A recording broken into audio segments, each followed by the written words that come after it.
The following is a free-for-download audiobook from the website krishnapath.org. Teachings of Lord Chaitanya, Chapter 20. The Mayavadi philosophers are converted. It is concluded that Lord Krishna, or Vishnu, is not of this material world, but that he belongs to the spiritual world. Anyone considering him as one of the demigods of the material world is a great offender. This is called blasphemy. Lord Vishnu is therefore not subject to perception by the material senses, and neither can he be realized by mental speculation. There is no difference between the body and soul of the Supreme Lord Vishnu. In the material world, there is always a difference between the body and soul. Anything material is enjoyed by the living entities because the living entities are superior in nature, whereas the material nature is of an inferior quality. Therefore, the superior quality of nature, the living entities, can enjoy the inferior quality of nature, matter.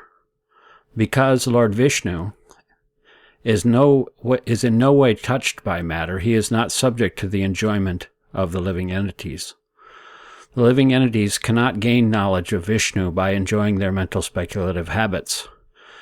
The infinitesimal living entities are not, therefore, the enjoyers of Vishnu, but they are enjoyed by Lord Vishnu. If somebody thinks that Vishnu is enjoyable, then he is the greatest offender. The greatest act of blasphemy is to consider Vishnu and the living entity on the same level. The Supreme Absolute Truth, the personality of Godhead, is compared with the blazing fire, whereas the innumerable living entities are compared with sparks emanating from the blazing fire. So although both of them are fire in quality, yet there is the distinction that Vishnu, the Supreme, is infinite, whereas the living entities, which are sparks, are infinitesimal. The infinitesimal living entities are emanations from the original infinite spirit. In other words, in their constitutional position as infinitesimal spirits, there is no trace of matter. The living entities are not as great as Narayan, Vishnu, who is beyond the creation of this material world. This is even accepted by Shankaracharya, that Narayan is beyond this material creation. So neither Vishnu nor the living entity are of the material creation. Somebody may then inquire, why were such small particles of spirit created at all?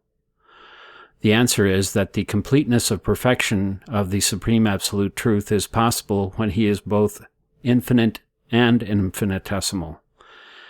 If he is simply infinite and is not infinitesimal, then he is not perfect.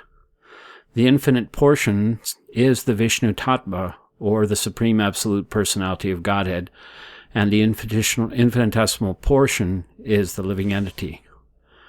By the infinite desires of the Supreme Personality of Godhead, there is the existence of the spiritual world, and by the infinitesimal desires of the living entities, there is this material world. When the infinitesimal living entities are engaged in their infinitesimal desires for material enjoyment, they are called Jiva Shakti. But when they are dovetailed with the infinite, they are called liberated souls. There is no question, therefore, as to why God created the infinitesimal portions. It is the complementary and supplementary side of the Supreme. It is essential, without any doubts, that the infinite must have the infinitesimal portions. They are inseparable parts and parcels of the soul. And because they are infinitesimal parts and parcels of the Supreme, there is a reciprocation of feelings between the infinite and the infinitesimal. Had there been no infinitesimal living entities, then of course the Supreme Lord would have been inactive, and there would have not been any variegatedness in spiritual life. As there is no meaning of a king if there is no subject, therefore there is no meaning of the Supreme God if there are no infinitesimal living entities. There would have been no meaning to the word Lord if there were none to overlord.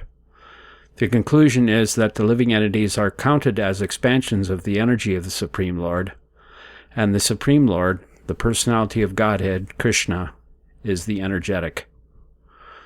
In all the Vedic literature, such as Bhagavad Gita and Vishnu Purana, there is innumerable evidence for this distinction between the energy and the energetic.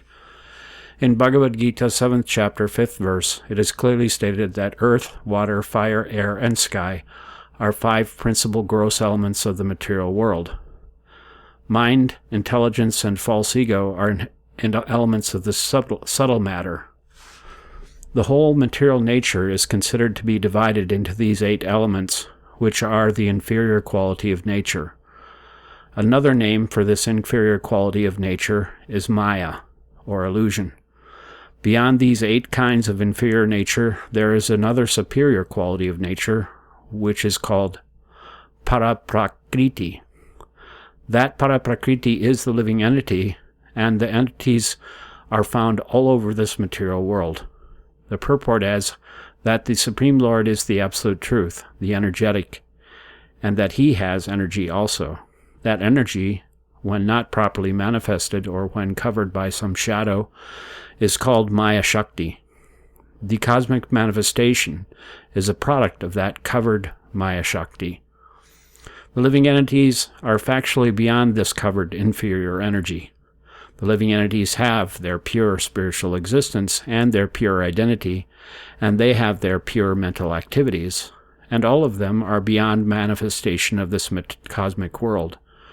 The living entity, his mind, his intelligence, and his identity are beyond the range of this material world, but when he enters into this material world by his desire to lord it over matter, then his original mind, intelligence, and body become covered by the material energy. When he is again uncovered from these material or inferior energies, he is called liberated, and when he is liberated, he has no false ego, but his real ego comes again into existence. Foolish mental speculators think that after liberation even the identity is lost, but that is not so. Because we are eternally part and parcel, the living entity, when liberated, revives his original, eternal, part and parcel identity. Aham Brahmasmi, I am not this body, does not mean that I lose my identity. At the present moment, I say that I am matter, but in my liberated state I will understand that I am not matter, I am spirit soul, as part of the infinite. So to become Krishna conscious or spiritually conscious is to be engaged in this loving transcendental service of Krishna, is the sign of the liberated stage. In the Vishnu Purana, 6th chapter, 7th verse, it is very nicely and clearly stated, quote, the energy of the Supreme Lord is divided into 3, Para, Chaitanya, and Avidya. Para energy is actually the energy of the Supreme Lord. The Chaitanya energy is called the living entities, and the Avidya energy is called this material world, or Maya. It is called Avidya, or ignorance, because under the spell of this material energy, one forgets his actual position and his relationship with the Supreme Lord. It is concluded, therefore, that the living entities represent one of the energies of the Supreme Lord. Such an infinitesimal part and parcel of the Supreme Lord is called Jiva. If the Jiva is artificially put onto the same level as with the Infinite Supreme, because both of them are Brahman, or spirit, that will certainly lead to bewilderment. The Mayavadi philosophers are perplexed before a learned Vaishnava philosopher because the Mayavadi cannot explain the cause of bondage of the living entities. They simply say, quote, it is out of ignorance, end quote. But they cannot explain why the Supreme is covered by this ignorance. The actual solution is that the living entities, although qualitatively one with the Supreme, are infinitesimal and not infinite. Had they been infinite, there would have not been any possibility of being covered by ignorance. But because the living entities are infinitesimal, they are covered by an inferior energy.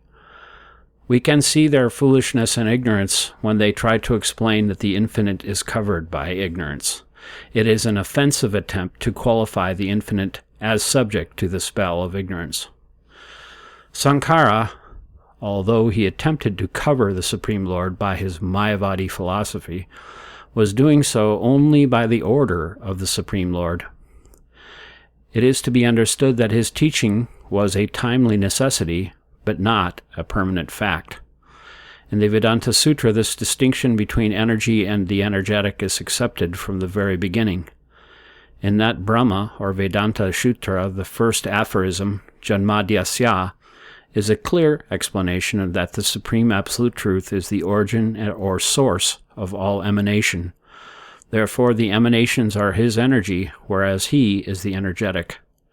Shankara has falsely put his argument in this way, that if the transformation of energy is accepted, then the Supreme Absolute cannot remain immutable.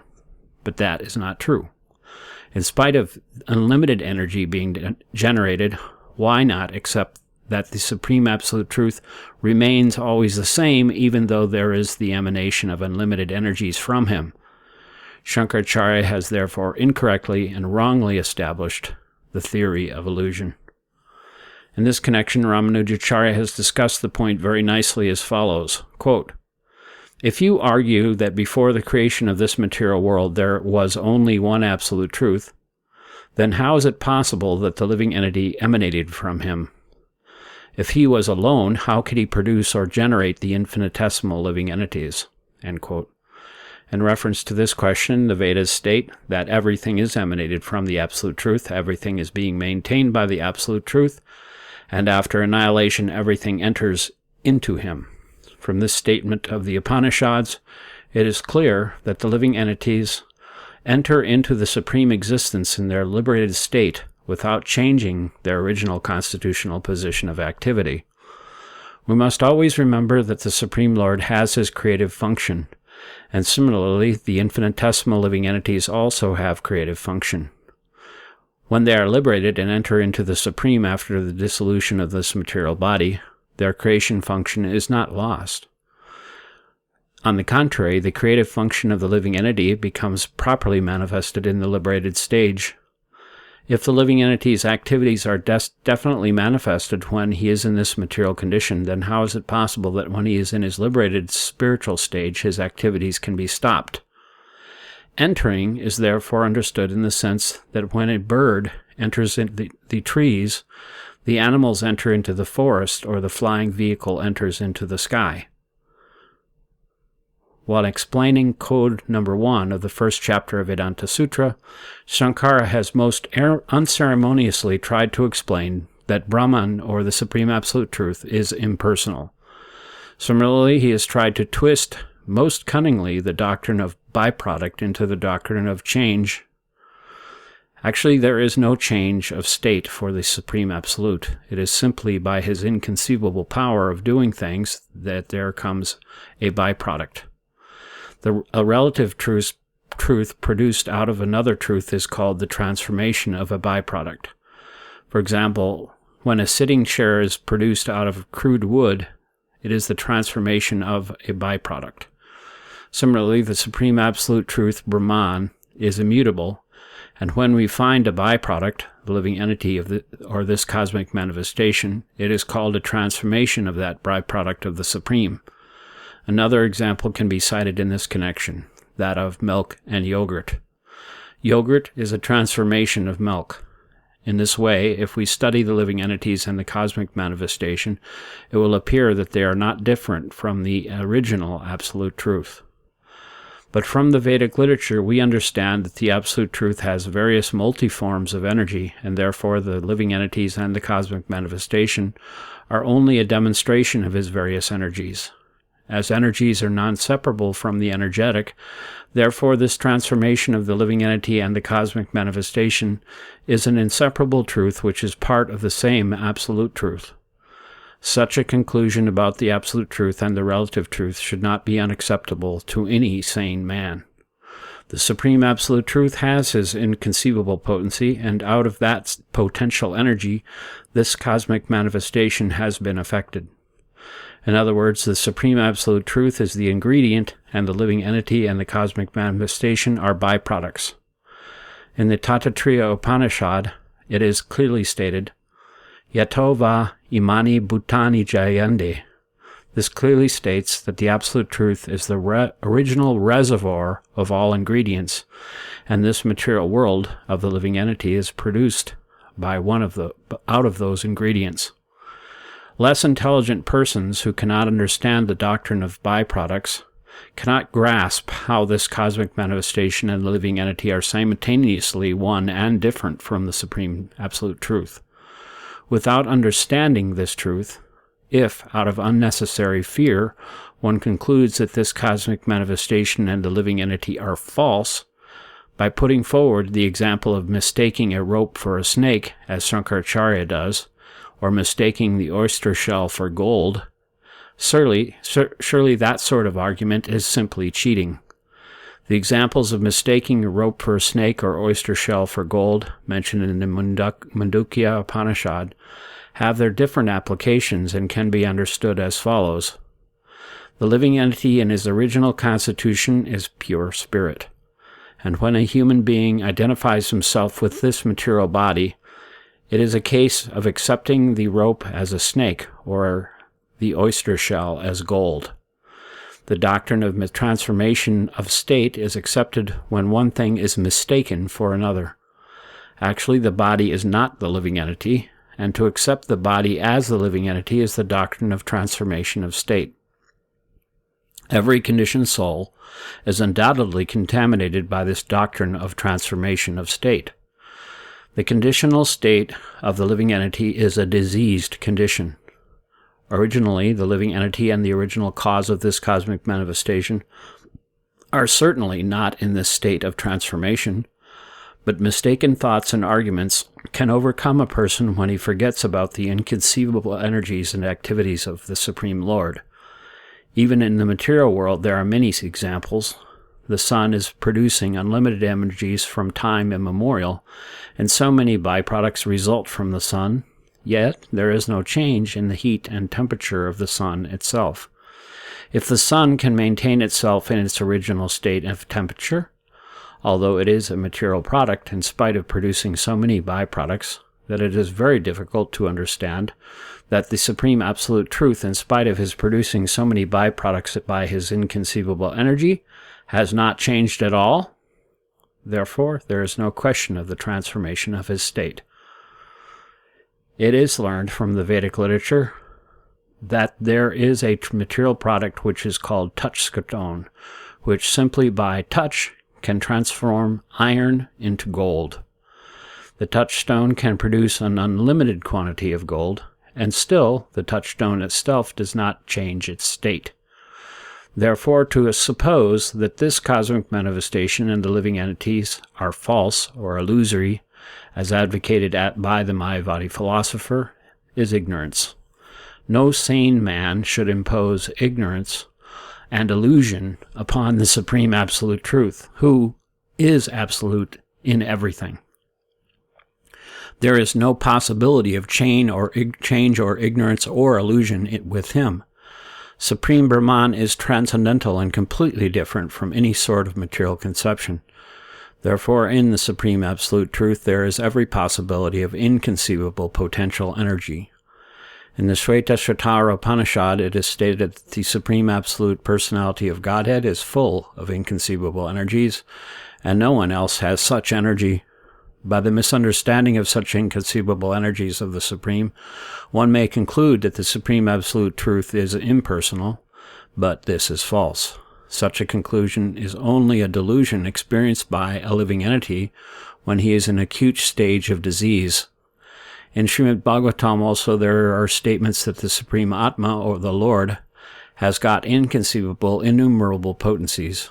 In the Brahma Samhita it is also stated that in the Supreme Spirit there are many variegated inconceivable energies.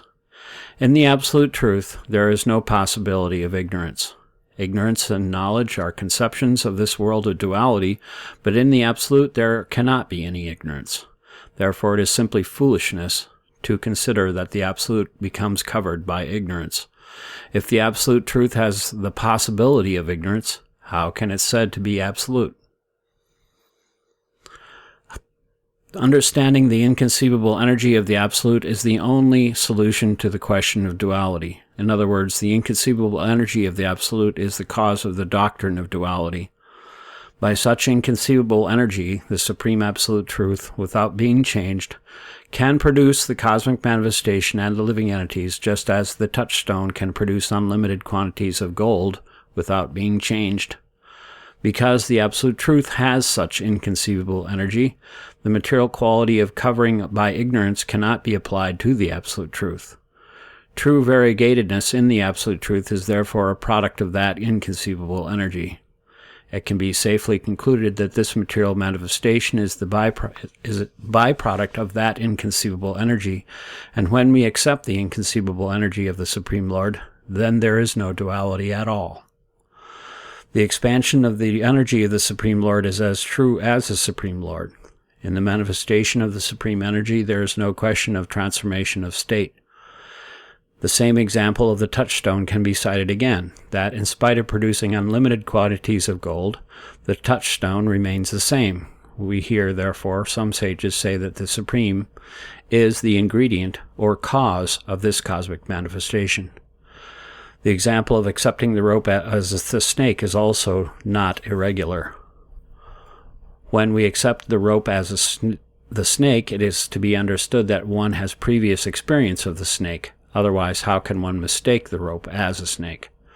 Therefore, the conception of the snake is not untrue or unreal. It is the question of application. When, by mistake, we impose our conviction on the rope as being a snake, that is ignorance. But the very idea of the snake is itself, not itself, ignorance. Similarly, when we accept a mirage of water in the desert, there is no question of water being a false concept. Water is a fact, but the application of water in the desert is a mistake. Therefore, this cosmic manifestation is not false, as is stated by Shankara. There is nothing false here. To consider this material manifestation as false is another ignorance. The material or the Mayavadi theory that this world is false is ignorance. The conclusion of Vaishnava philosophy is that this cosmic manifestation is the byproduct of the inconceivable energy of the Supreme Lord. The principal word in the Vedas, Purnav Omkar, is the sound representation of the Supreme Lord. Therefore, Omkar should be taken as the sound supreme. Shankara has falsely preached Tattvamasi as the supreme vibration of the Vedas instead of Omkar. Omkar is the reservoir of all the energies of the Supreme Lord. The accent on the word Tattvamasi by Shankara as the supreme vibration of the Vedas is wrong, because this word Tattvamasi is a secondary word only. This word suggests only a partial representative of the Vedas. In the Bhagavad Gita, the Lord has in many places given importance to Omkar. The importance of Omkar is mentioned in the 8th chapter, 13th verse, 9th chapter, 17th verse, and 17th chapter, 23rd verse. Similarly, the importance of Omkar is stated in the Atharva Veda. Similarly, we get the importance of Omkar vibration in the Mundukya Upanishad. Srila Jiva Goswami has given great importance to the word Omkar in his Bhagavat Sandarbha. He says, quote, Omkar is the most confidential sound representation of the Supreme Lord, end quote. The sound representation or name of the Supreme Lord is as good as the Supreme Lord. By vibration of such sound as Omkar, or of Hare Krishna, Krishna Krishna, Hare Hare, Hare Rama, Rama Rama, Hare Hare, one can be delivered from the contamination of this material world, and because such vibrations of transcendental sound can deliver a conditioned soul, it is known as Tarak, or deliverer. The sound vibration of the Supreme Lord is identical with the Supreme Lord. In the Nada Pancharatra, it is also stated that when sound vibration is practiced by the conditioned soul, the Supreme Lord is present on the tongue of such a vibrating person. In the Mundukya Upanishad, the same importance is given, and in that whatever is seen as spiritual, with the addition of Omkar, is perfect spiritual vision. In the spiritual world, or in the spiritual vision, there is nothing except Omkar, or the one alternative, Om. Unfortunately, Shankara has given up this cheap word, Omkar, and he has whimsically accepted Tattvamasi as the supreme vibration of the Vedas. By accepting such a secondary word of the Vedas as Tattvamasi, leaving aside the principal word, Omkar, he has given up the direct interpretation in favor of his own indirect interpretation of the scripture.